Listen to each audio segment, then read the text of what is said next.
Bonjour mes chers frères et sœurs, moi c'est le pasteur Dédé Sekobena et je suis tellement ravi de vous présenter cet enseignement cette journée ou bien ce matin, ce soir, c'est pas l'heure là où vous êtes. Et je vais dire merci à mon ami et ma sœur, Madame Yvette Bonzi, et pour Compassion Internationale qui me permettent de venir vers vous cet jour. Et je vais vous dire un secret.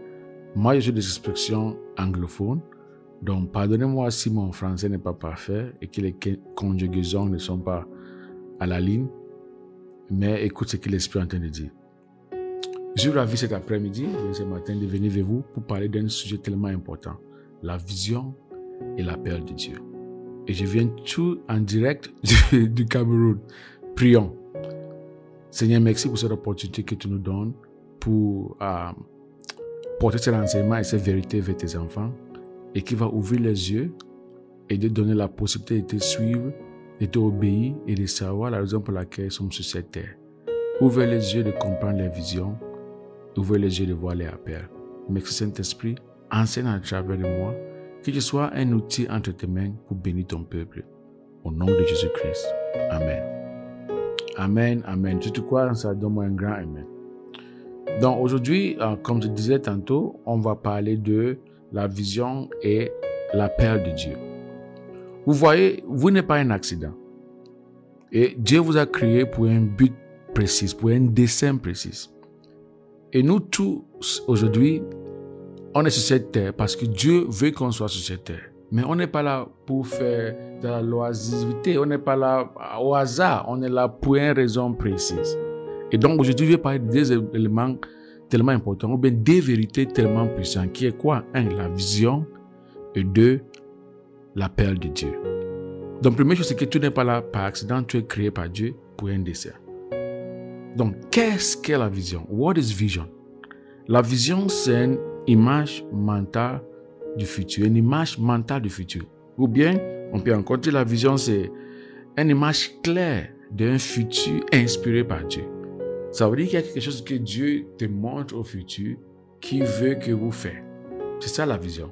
Ça veut dire que c'est de regarder au-delà de là que vous êtes maintenant et de regarder à ce que Dieu veut que vous deveniez.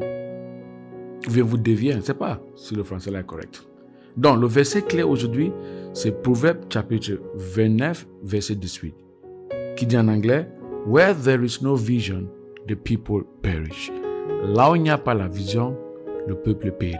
Ça veut dire que là où les gens ne peuvent pas voir au-delà de là où ils sont, c'est impossible qu'ils avancent. C'est impossible qu'ils atteignent de grandes choses. Parce que tu ne peux pas réaliser ce que tu ne vois pas.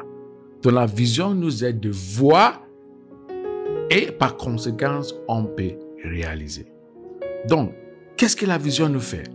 Première chose, c'est que la vision nous donne la direction. C'est comme un GPS. Si vous utilisez comme Google Maps ou bien d'autres GPS comme Apple, ça vous donne les indications, ça vous montre le chemin. Et c'est ça que la vision fait. C'est comme un GPS, ça nous donne les directives, les directions pour notre vie à la destination où Dieu nous amène. Numéro 2, c'est que la vision apporte la discipline. Quand tu ne sais pas là où tu pars, tu es distrait. Je répète, quand tu ne sais pas là où tu pars, tu es distrait. Tu vas commencer à faire toutes choses. Les choses qui n'est même pas importantes, les choses qui ne t'appartiennent pas, osent pas pour toi. Tu es distrait. Et parfois, quand tu ne sais pas là où tu pars, les gens vont t'amener dans leur direction. Donc, mais quand tu connais ta vision, ça apporte une certaine discipline dans ta vie. Et numéro 3, la vision nous donne l'espoir. L'espoir que les choses vont devenir meilleures. Donc, malgré le fait que la vie peut être difficile là où tu es, mais tu peux continuer à avancer, à presser, parce que tu as une grande image, you have the big picture, que l'avenir serait meilleur. Un exemple, c'est Joseph. On connaît, dans la Bible, en Genèse, on nous parle de Joseph qui avait 17 ans, que Dieu lui donne un rêve, ou bien une vision du futur. Malgré le fait que Joseph ne connaissait pas l'interprétation exacte de cette vision, il a traversé quoi? La trahison, la prison, Mais il s'est accroché à cette vision que Dieu l'a donnée. Et c'était son espoir dans les moments difficiles. Et éventuellement, il est devenu quoi? Le premier ministre en Égypte. Donc imagine, peut-être tu vis une vie de désespération, tu vis une vie de découragement, parce que tu n'as pas l'espoir. Quand ta vision sera actualisée ou bien sera claire, tu vas commencer à vivre ta vie avec espoir. Donc voilà ce que la vision est. Maintenant, c'est quoi l'appel de Dieu? C'est quoi l'appel de Dieu?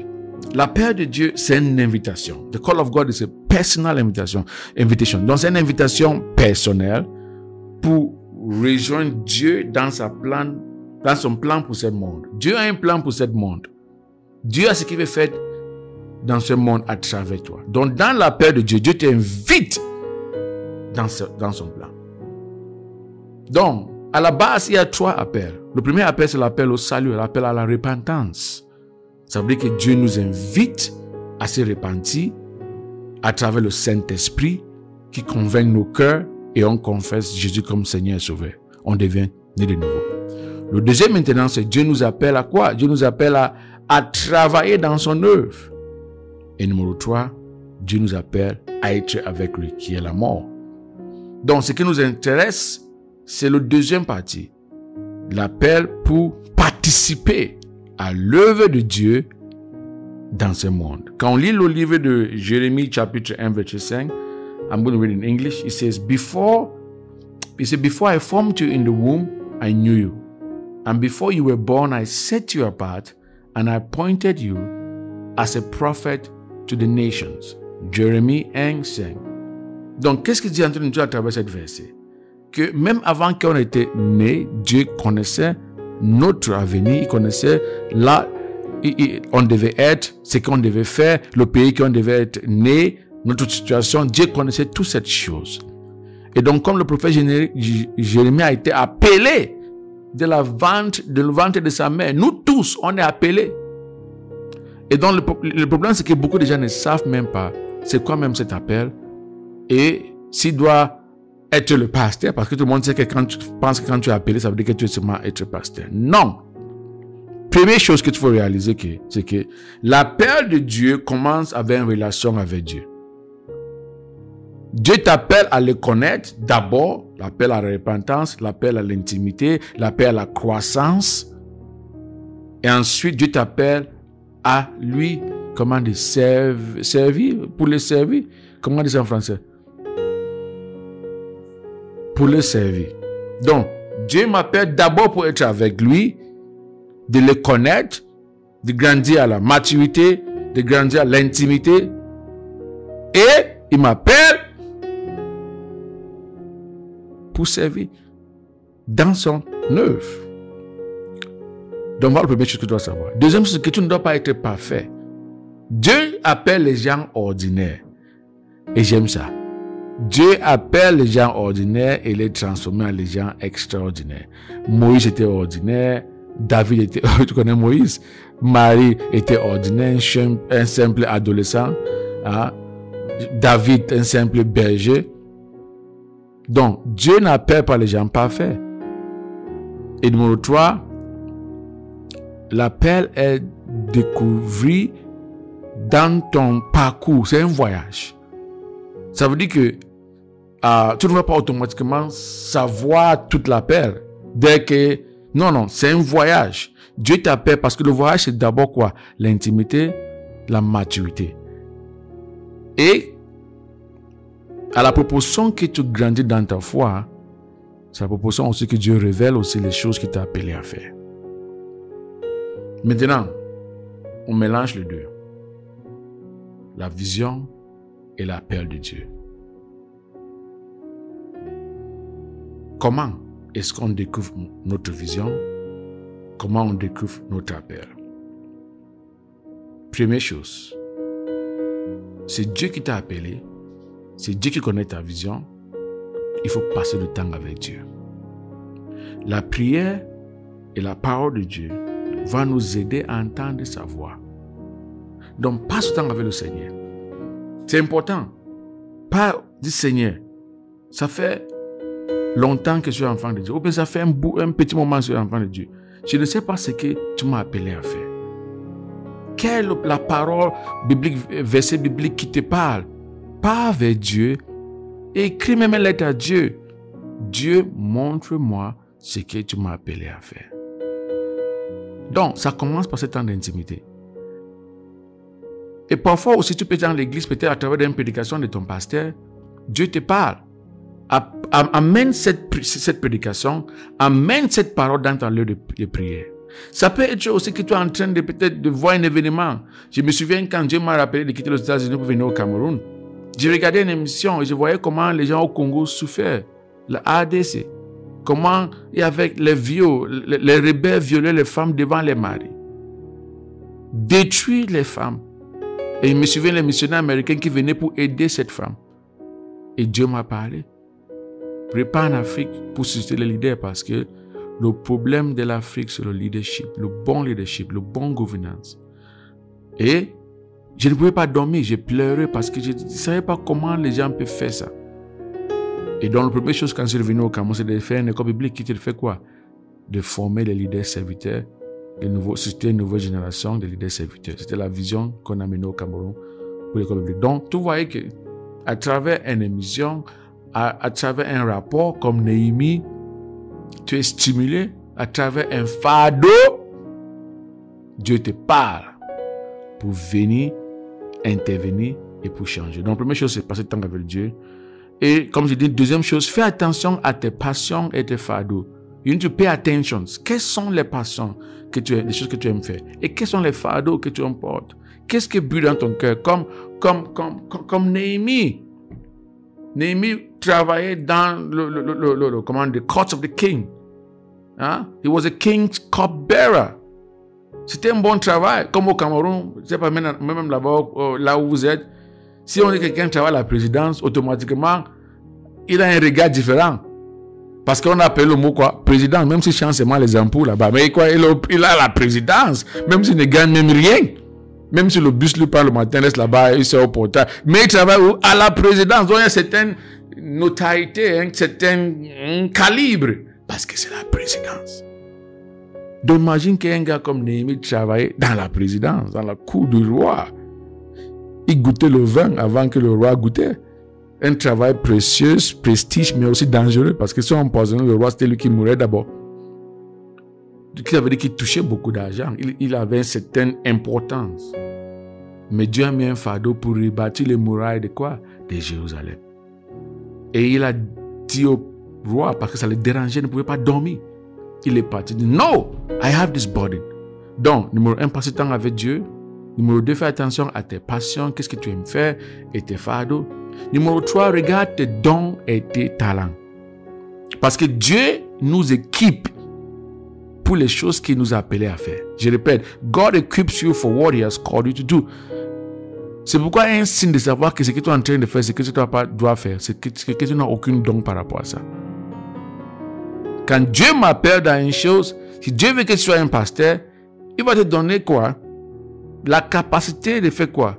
D'avoir un cœur qui porte sur les gens, d'avoir un cœur qui écoute les gens, qui est patient. Et numéro 3 aussi, c'est d'avoir aussi la capacité de parler en public. Même si c'est un art que tu dois apprendre. Donc, regarde tes dons, tes talents, ça te parle de quoi?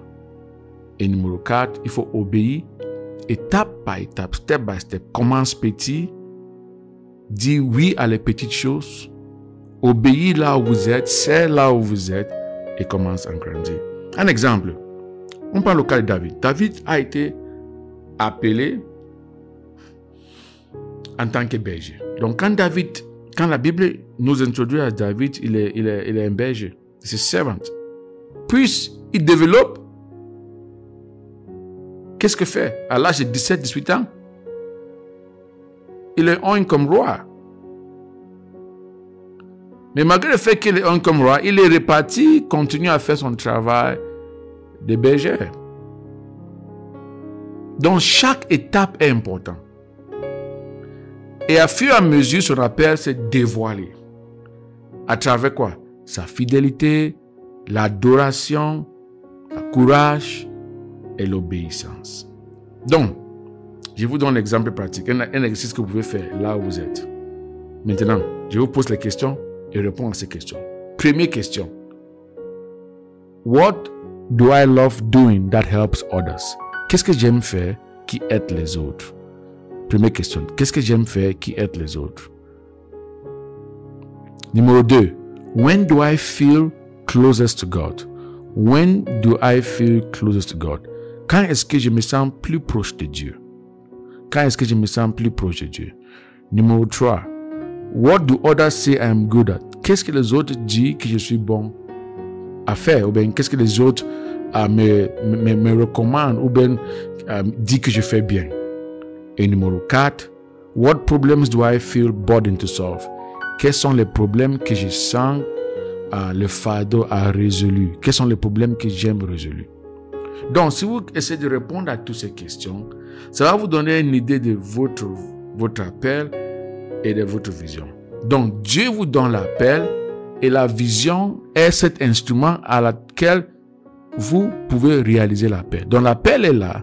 Maintenant, la vision vient pour actualiser quoi? Cet appel que Dieu t'a donné. Donc, Dieu t'appelle. Il t'appelle aujourd'hui, pas demain. Il t'appelle déjà maintenant, comme tu le connais, il t'appelle maintenant. Peut-être tu n'as pas toute l'image, de pleine image de ce que Dieu t'appelle à faire, mais commence à marcher par l'obéissance. Et comme je dis, beaucoup de jeunes pensent que quand Dieu l'appelle, immédiatement, il doit commencer un grand ministère, il doit être une grande position. Non, ça peut être que tu es ici à l'église, tu es appelé à servir. Ça peut être que tu es cameraman, vidéographe, tu sais dans une banque. On va parler de ça dans notre prochain workshop ou bien enseignement. Donc, je vais prier pour vous. Je vais terminer là-bas, faire l'exercice et répondre à les questions. Let's pray. Seigneur, je te dis merci pour cette opportunité. J'ai prié pour tes enfants. Je demande à un Seigneur la clarité. La clarité de cette vision que tu as mis dans le cœur. 2, je prie pour le courage de t'obéir à travers l'appel que tu les as donné. Et numéro 3, je prie pour un cœur qui est disposé à accomplir le dessein que tu as mis dans le cœur.